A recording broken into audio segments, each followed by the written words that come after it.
So thank you, Dr. Swasti Charan, for your nice presentation. How government is going to integrate the NAFLD component into the already running NPCDCS program. So, being working at the medical college, before starting my presentation, I would like to, just briefly describe how our healthcare delivery system works. So, in the healthcare delivery system, we are having three levels of the healthcare, that is primary, secondary, and tertiary.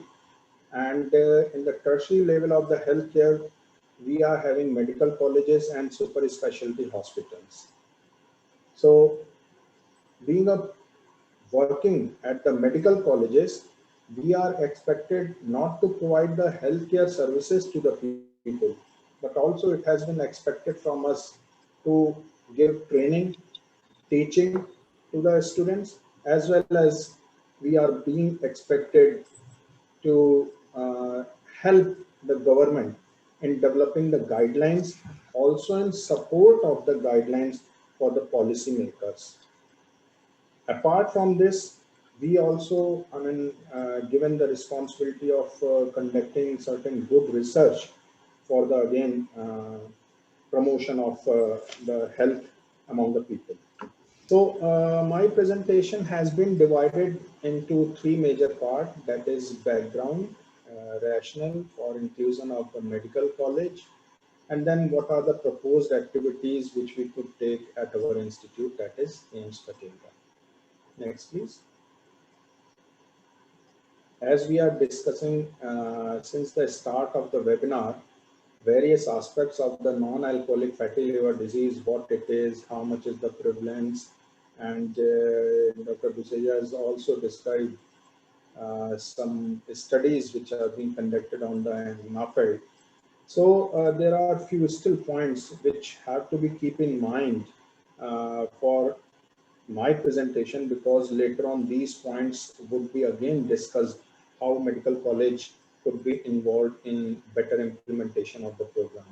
So it is the most prevalent liver disease, as has been shared, affecting approximately 2 billion population globally, and the prevalence is being counted to be roughly 25% globally, while the prevalence in our country ranges from 9 to 32%.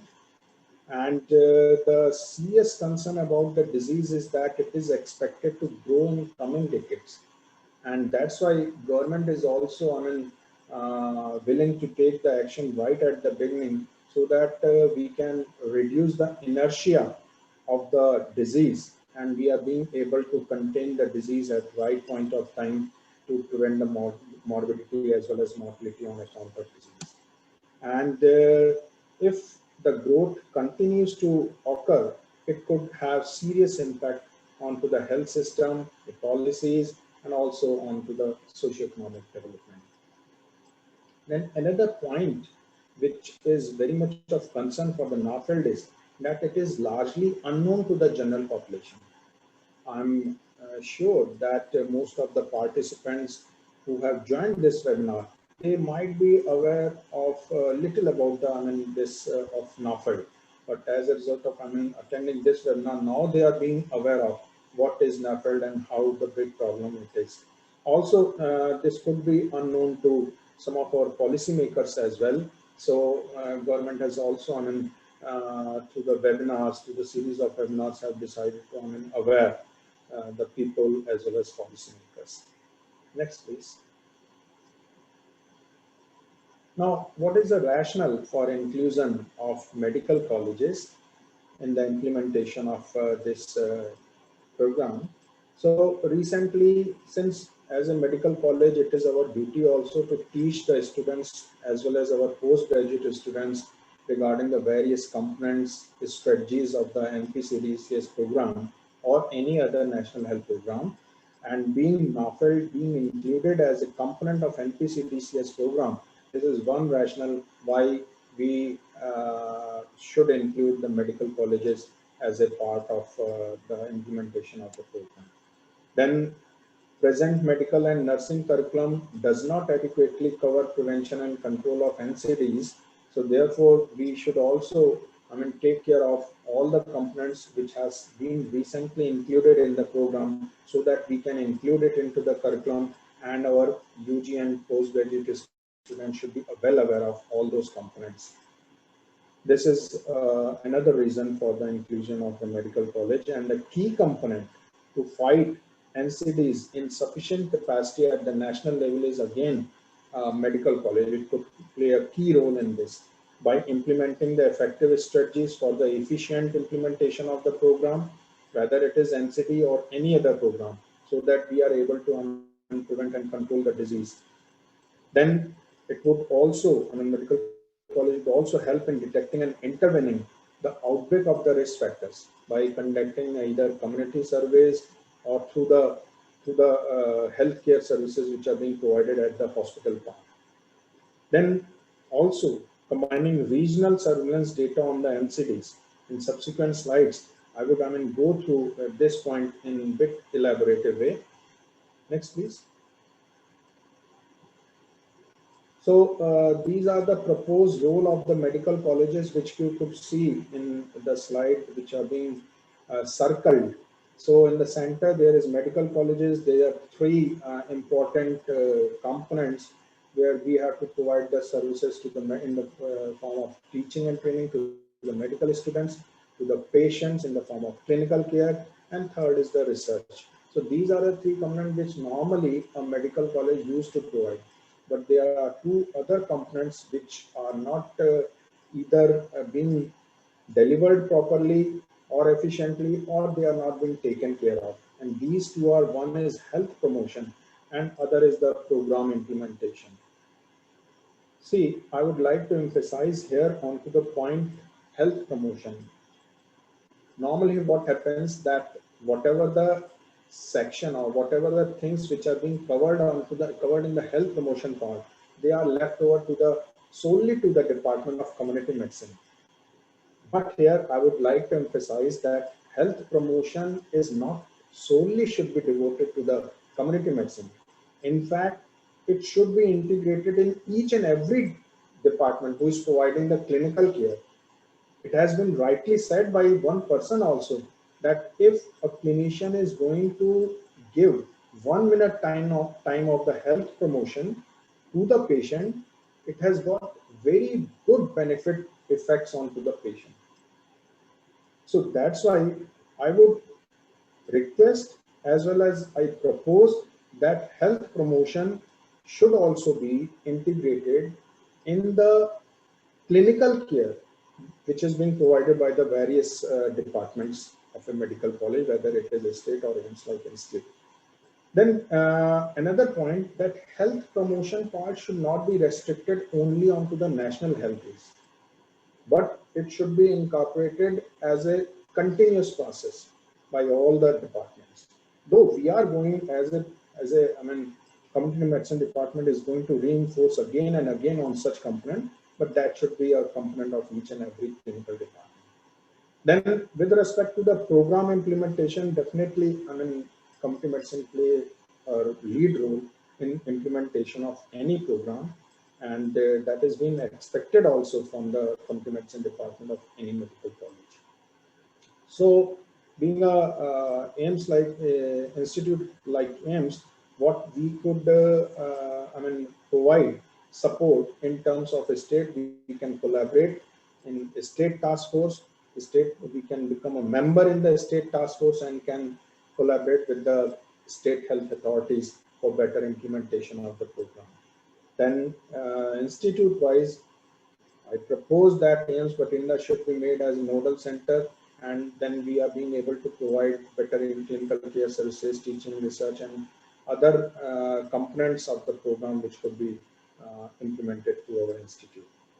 Then in the community, quality improvement and supportive supervision is being already provided, as well as it will also be provided for this program at various levels of the healthcare delivery system, such as district hospitals, CHCs, PHCs, health wellness centers or sub-centers, etc. Next, please. So if I'm going to propose that yes, AIIMS Bathinda could work as a nodal center or center of excellence. So what activities we can propose at our institute? So these are being mentioned here. First is implementation of the program, and second is clinical care, then teaching and training, investment in innovative methods for health promotion, engage in multiple collaborative research in NAFELD. And all these components are being defined in the subsequent slide one by one. So next, please. So coming on to the implementation of the program, in collaboration with the state medical colleges as well as state health authorities, we could provide facilitation in the implementation of the NAFELD operational guideline with the NPCDCS. Also, development and dissemination of the state-specific customized guideline could be developed. As I already mentioned, and it has been mentioned since the start of the webinar, that the prevalence of NAFELD ranges from 9 to 32%. Therefore, every state should have a different level or different prevalence of the NAFELD, and depending upon the prevalence, those states who are having higher prevalence of the NAFELD, they have to also put more effort, and that's why it will require a state-specific customized guideline beside the guideline which has been released by the central government or from the national level.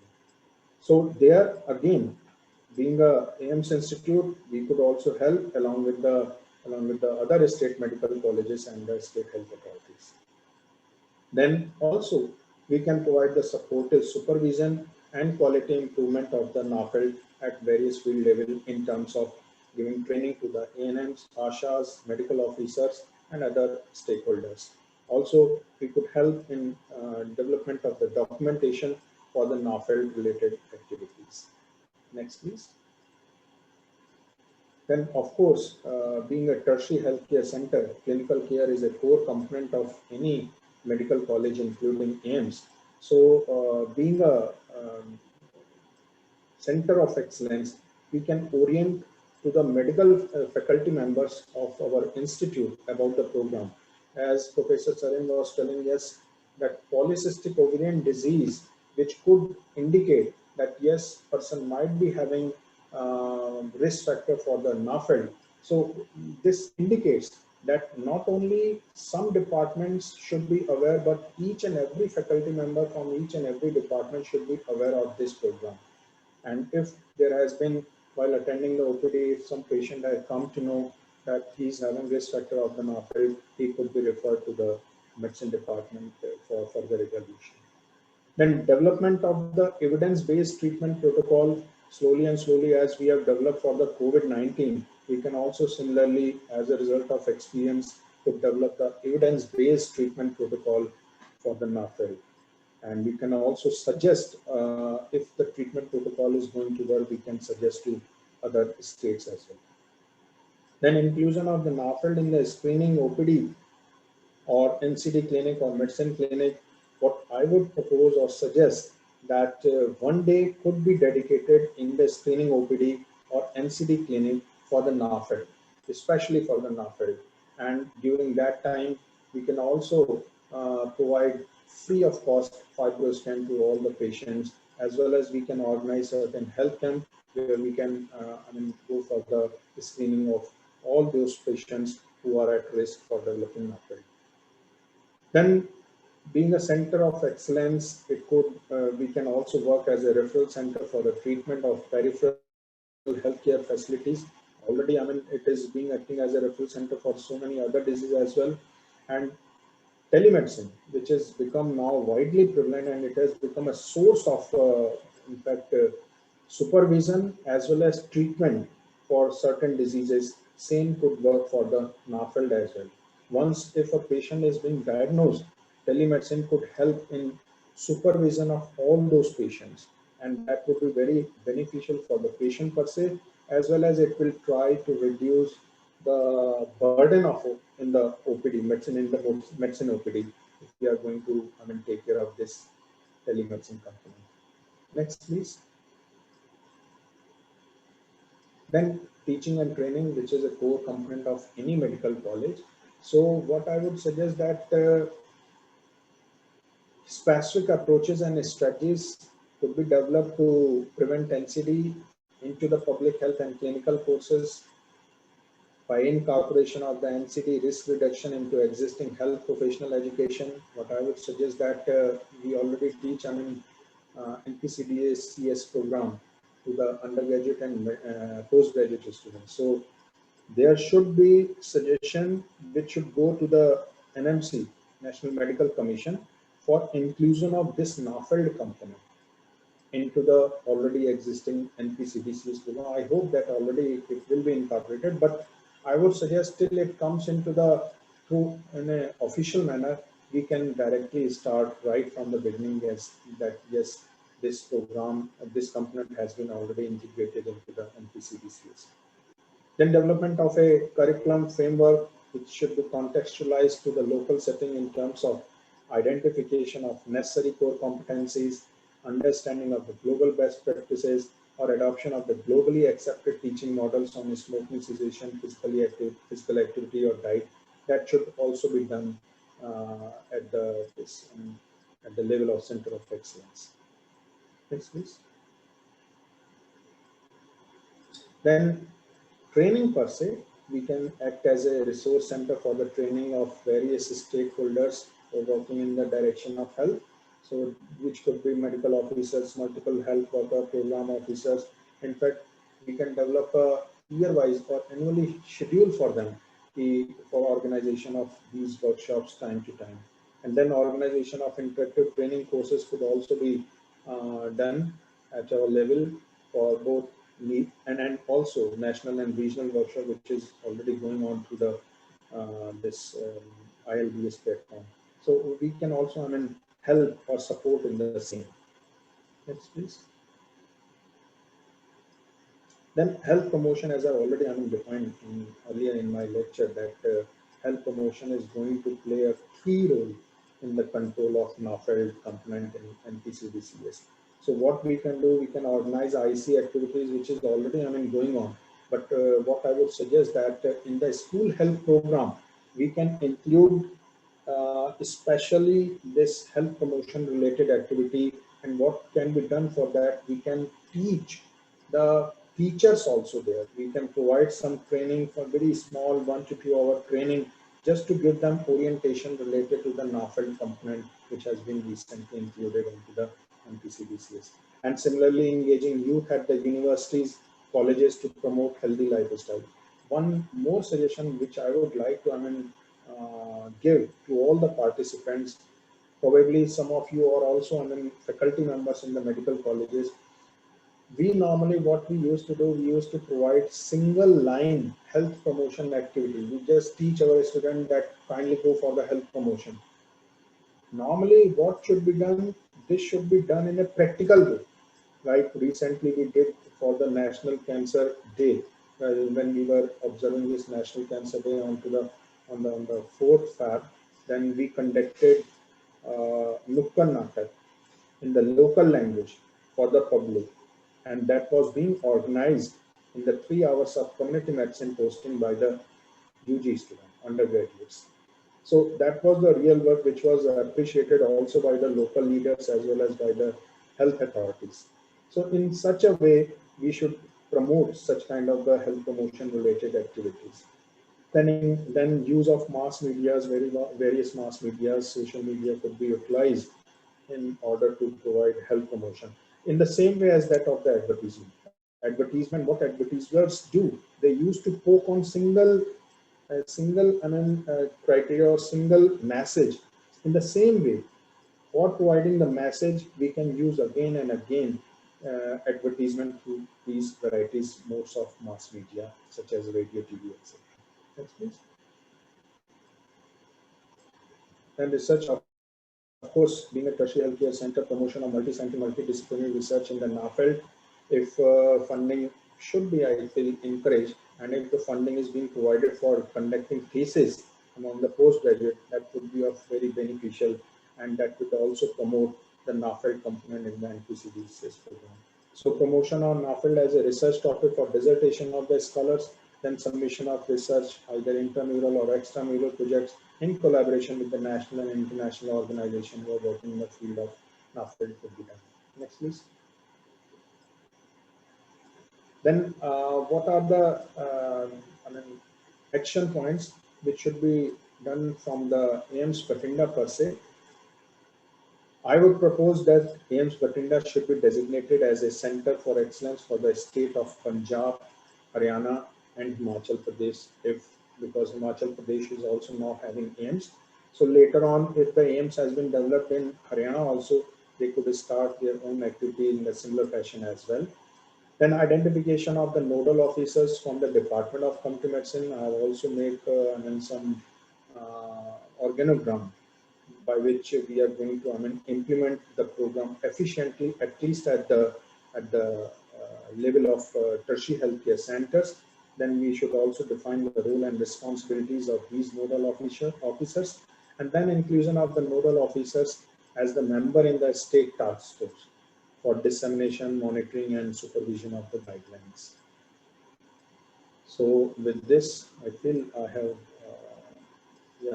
completed my lecture. Thank you so much. And thank you once again for the team of ILBS, especially Professor Umesh Kapil sir, as well as Dr. Manya, for giving me platform to speak on this. Thank you so much.